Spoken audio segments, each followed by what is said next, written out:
Hey everybody, another day, another video. If you like what you see and hear, consider liking, subbing, and ringing that bell, and comment. We like comments.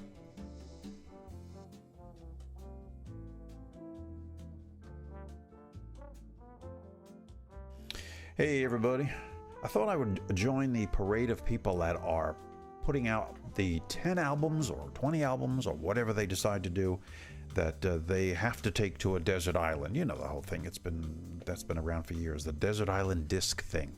So I figured, why not?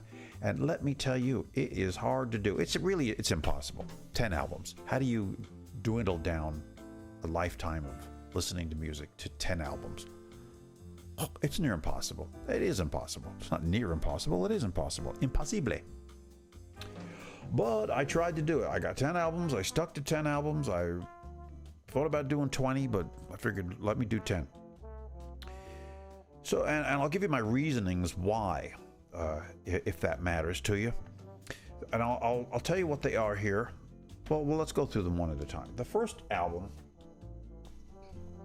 is an album that I still have the album, and I bought this when it was new.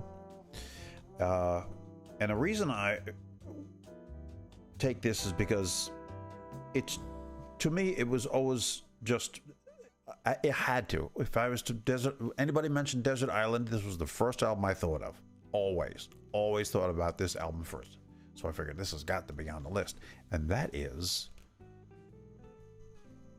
Humble Pie Live at the Fillmore. Now, this album is the album that, let me get that up there.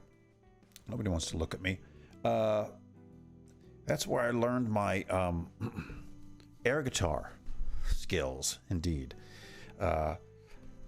Between Steve Marriott's voice, his rhythm guitaring, and he kind of plays a little bit of sort of a lead sometimes, Peter Frampton, and the other two fellows, who I can't remember their names, of course. I know that, but I can't think of them. And live, I like the live better than any of their studio albums. Much better. There was just something about this album. Some bands were meant to be live, and they are one. So that is my first choice, and it was my first choice. Like I said, this was always on my list if I ever made one to make. And you can see the poor album. Oh my goodness, it's and I remember looking at this album. Look at how rough that is. Look at the wear and the tear on that album. This poor thing. It's been through floods. It survived the floods, but it's been through them. Oh, and the gatefold thing, you know, the whole inside. I was always looking at that thinking, how cool do these guys look? You know, I mean, really. I think it still has the original paper what's-its that the album come in. I think so. You know, they used to have, yeah, what is this? Yeah, okay, yeah. The best biggest bargains on record. Warner Pies, Lost Leaders. Remember that? Lost Leaders. And a bunch of other albums here listed that you could purchase for like next to nothing. Send us, yeah, $2. Back, yeah, okay, well, enough of that. So, Humble Pie, my first choice, and always my first choice. Live at the Fillmore. Just the best album. If you've never listened to this album, you must. What's on? I'm just curious what's on the other one, on the other sleeve. It doesn't look like anything. Oh no, kind of sort of the same stuff. Yeah, same sort of a thing. So there's that, and I still have that album, obviously, and we're gonna drop that down there. Slap. My next choice now, and the reason I chose this was because I didn't want to go with albums. Humble Pie is one thing. That's one thing. I thought, if I'm going to be stuck on an island and I have nothing else to listen to except the 10 albums I bring with me, I want some variety. I don't want to listen to, oh, I love this album. This is just the most awesome album in the whole wide world, and I just love this album, which is fine. But I just always thought, I need variety. So my second album that I'm going to take with me is, and this is on CD, Frank Sinatra. Are you amazed? Nah, don't be. Don't be amazed. Don't be frightened. In the wee small hours, I years ago, when I say years, maybe 20 years ago, I was starting to veer away to get into other things, and I asked a friend, well, what about Frank Sinatra? Can you suggest something? And he suggested this, and it is a great album. It's all kind of sad songs, really, but done so well. Really a great album. And actually, if I'm not mistaken, this album, CD, whatever you want to say, is considered the first concept album. It all has kind of the same theme going on. Concept, theme album, if you will. So that's my next one, Frank Sinatra. I got all kinds of, I think I have everything Frank Sinatra ever did, but this was the first one that really got me into Frank, so I figured I'll take that one. Like I say, it's hard to decide. How do you decide? How do you decide? You just can't. Impossible. The next one is also in the vein of, I'm hung up here, in the vein of Frank Sinatra kind of thing, but that is, and I don't have the album and I don't have the CD, so I just got the image, and that is Ella Fitzgerald sings Harold Arlen songbook. She does all those songbooks, Ella, I just love Ella. Ella, she's just the voice. She is the voice. I'm telling you. I don't care who sings the songs that she has sung. She does it the best. Sorry. I don't care. I don't care. You can argue with me all day, but Ella, she's where it's at. She is where it's at. So that's it. That's my third choice. Ella sings Harold Arlen songbook. And again, it's the same reason that Frank, I need some singing. I like some good singing that I can understand the lyrics. Not that lyrics are all that important to me, but it's just nice to at least understand what they're saying. So we love Ella. All right, so that's it with Ella. So Ella, we're gonna just kind of shut you off there if you don't mind. Thank you very much. The fourth one. I don't have this album, but I have the CD. And this one goes back to high school. When in an art class, the art teacher used to let us bring in music to listen to while we're doing our art projects. So this is about 1970, 1969 even? Right in there somewhere. Had to be right in there somewhere. But it is the band, Music from Big Pink. Music from Big Pink. Where are you there? There we go. Music from Big Pink. I was so influenced by this album and just liked it and didn't realize I liked it, kind of a thing. I heard it. It was somebody else who brought it into the art class. It wasn't me. But I just heard it, and then you hear it over and over again because every day somebody's playing the same thing. We didn't have too much of there wasn't a big variety. There was In-A-Gadda-Da-Vida was one thing. Crosby, Stills and Nash first album was also another one that was like, wow. I was hearing this stuff for the first time. I was a wee lad and really hadn't had much musical experience yet. I hadn't heard a lot of things, some stuff, but these were like just so totally new to me, so different. And it really stuck with me for years. I didn't listen to the album for years after I got out of high school and I joined the Navy and blah, blah, blah, blah, blah. And it was years gone by. And I was like, I need to listen to that Music from Big Pink again. And it came back to me like a thunderclap. It really did. It was like, it really influenced me a lot. So Music from Big Pink, the band. We love the band. All right, the band. What am I going to do with you? Okay, we're going to sit you right there. Let's see now. We're the band, and then I got where written down here. Oh, and this one, I do have the album of this. And again, like Humble Pie, like the Humble Pie album, this one has been through the ringer, through the same situation as the others. And this was new. Bought it new. It's an original one, and that is, and I don't know if it's the same paper on the inside, but it's the White Album. See that with the rays? Look at the beat. Look at Scotch tape all along the edge of it, holding it together, and you got the Beatles. Now this is now when you buy this album, the letters here are not raised like these are. I can't see what I'm doing here. There you are. They're raised. They're kind of like almost like Braille, if you know what I mean. You know what I'm talking about. But they don't do that anymore. They just print it on there. So yeah, there it is, the White Album. I mean, with all the good Beatle albums there are, I chose this one just because, and I'm not cheating because it's a double album, along with the, Humble Pie is a double album too, I think, isn't it? Are you a double album down there?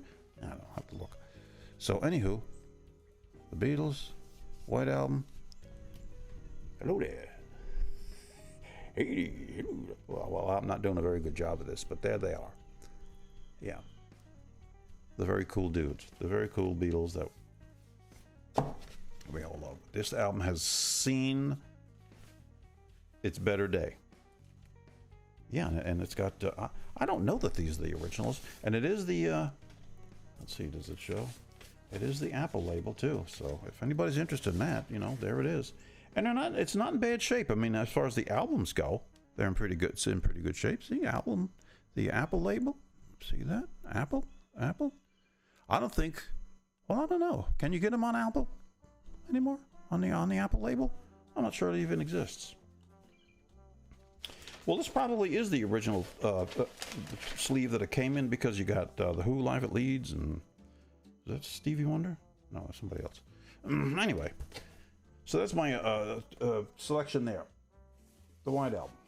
Now, and again, we're trying to keep a variety here. You got your Big Pink, you got your Frank Sinatra, you got your Ella, you got the White Album, you got the rockin' music from the Fillmore, who were they again? Oh yeah, Humble Pie. And here's one. I just like this album, and I figured I'm taking this one just because I like it and it's a great album. And a band that gets kind of overlooked. They're one of those bands that 3 of their songs because they were the radio-friendly pop, dare I say it, crap. I mean, they're really not crap. The songs aren't crap. They're really not. But it's just overplayed, and it's just your simple kind of love song. But as far as if you dig deep into these guys, they're totally awesome. Ambrosia. And this is not, ladies and gentlemen, that is not the original cover. They changed it somewhere along the line, and I don't know why. Just on the CDs, on the album, I had the album, but I don't know whatever became of it. I was giving my albums away there for a while to my nephew. He was getting into music, and I thought, well, these albums are sitting in a box collecting dust. Why not just give them to him? He's totally into them. So we did that, and I think I might have given him Ambrosia, which is fine. I hope he listens to it. Ambrosia, great band, better than what they're given, airplay with. So it's Ambrosia. Now this one here, this is another one from the same guy who turned me on to Frank Sinatra, turned me on to this guy. Where You At? Let's see, there you are.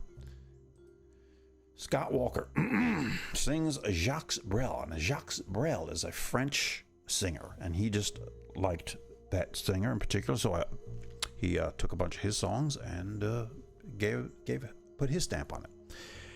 Really good stuff. Hard to explain. Scott Walker is almost an acquired taste. He sings very, I won't say operatic, but there's just something about his voice. He was with his brother. They weren't really his brothers, but they called themselves the Walker Brothers, and they were very popular in England. And then he went out on his own, and he did a bunch of stuff, and he passed away fairly recently, a couple of years ago, 2 years ago, 3 years ago, maybe now. If you really want to hear somebody sing, and it's unusual, stick with it now. Stick with it. But the songs are unusual. The subject matter is kind of unusual. But he's a great singer. I don't know how to explain it. But anyway, I'm taking Scott Walker with me. I just got to have some Scott Walker. And that's the album that I got turned on to for. So Scott Walker's going. He's going to the island. He don't know it, but he's going to the island. And let's see now. After Scott Walker, we're going with somebody we all know and love. And where are you, boys? There you are. Simon and Garfunkel, Bookends. And again, it's a little bit of a, you got your rock and roll, you got your singers. I'm realizing I'm leaning a lot toward singers and just some vocals that I can understand and you can sing along with, and it's not just guesswork. And Simon and Garfunkel are that. But what can I say about Simon and Garfunkel? Holy mackerel. I mean, they're just like, they were in the 60s, they were where it was at. I think they weren't at Woodstock, were they? No. I mean, they weren't. You know, there was a lot of bands at Woodstock that never even got mentioned. And you're like, really? So-and-so was at Woodstock? Like Mountain was at Woodstock. Woodstock. But they weren't on the Woodstock album or anything. A lot of bands were kind of, didn't get much mention. So we're going with Simon and Garfunkel. Great stuff on there, on that album. So Simon and Garfunkel, thank you very much. Now I've done all that, and I thought, you know what? That's kind of a variety, but I don't have any. I need some funk. I need some soul. I need some, and I almost went with, I have a CD of 50 Motown greatest hits, and I almost went with that, which would have been fine, which would have worked, you know, if you were gonna, and you had 50 songs. But I didn't. For some reason, I went with, and she's very new to me. I just discovered her, but I kind of like her, and I'm going to go with her, Latasha Lee and the Black Ties. She's funk, she's soul, she's R&B, very cool stuff.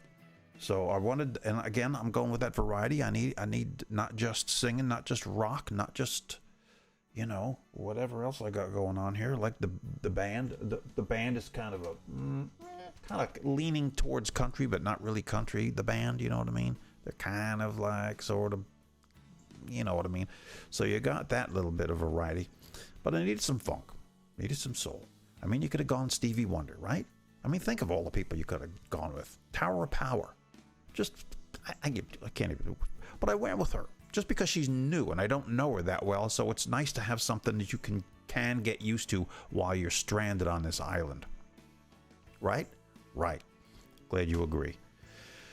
So we're going with Latasha Lee and the Black Ties. Very cool. So thank you, Latasha. We're going to just shut that off right there. And the last but not least, we got to have a little country in the mix, but not the country that's real popular today. Cannot deal with that stuff. Though I did discover recently, and again, because like Latasha Lee, this person is new to me. And she is, I think that's right here. It is Sierra Farrell. A friend of a friend turned me on to her, and she's very cool. Who also turned me on to a guy, what's his name? Pokey Lafarge. Country, but not like the strict country. She's cool. She's very cool. She's kind of hip. She's now. She's kind of on the edge of the country scene. Yeah. So I'm gonna take her along. So she's sort of on the edge, but she's country. So you got that going on. You got a little country, you got a little funk and soul. You got your basic, almost pop. It's not really pop with Ambrosia. They're not really pop, but you know, it's that kind of thing. The White Album, I mean, the Beatles, or the Beatles. Where do you put them? The band Ella and Sinatra. I mean, there's that kind of song singers from the 50s and the 40s. You got to have that. And Humble Pie, you got to rock out once in a while. You can't go Sierra Farrell forever. You got to, and both. You can't go rock forever. You need a little bit of variety. Variety is the spice of life. So thank you very much, Sierra. We appreciate that. So that's my list. I know it's kind of weird, and it could change tomorrow. You know, if I thought about it again, I was like, what am I talking about? What am I thinking? I got to take so-and-so with me. It's impossible. It's just, actually, I wouldn't call it stupid list, but it's kind of pointless. But if somebody said you got to go to an island and you have 10 albums you can take with you, and you got 5 minutes to pick them out, that would be a trick, wouldn't it? Wow, 5 minutes and 10 albums. Well, you got 30 seconds per album. Get on it. Is that how it works out mathematically? I think so. All right, ladies and gentlemen, I hope you enjoyed. I hope it kind of ticked some boxes, and you know, maybe you saw some things that you thought, hey, that looks interesting. I might check them out. Please do if you've heard some names here that are unfamiliar to you. You must. I've done videos of all of these people. Sierra Farrell, Letitia Lee. There's a video in there. If you want to know, I did some videos of them. So go look them up, and you can hear what they sound like. Ambrosia, I know I did some videos of Ambrosia. The band, of course. Frank, I know I did. Humble Pie, yeah. You know what? I don't think I've ever done any Beatles. I don't think I've, who doesn't know what the Beatles sounds like? I mean, what's the point of that? All right, folks, I've yammered and talked and stammered enough for one day. All righty. See you on the next one. Let me know what you think.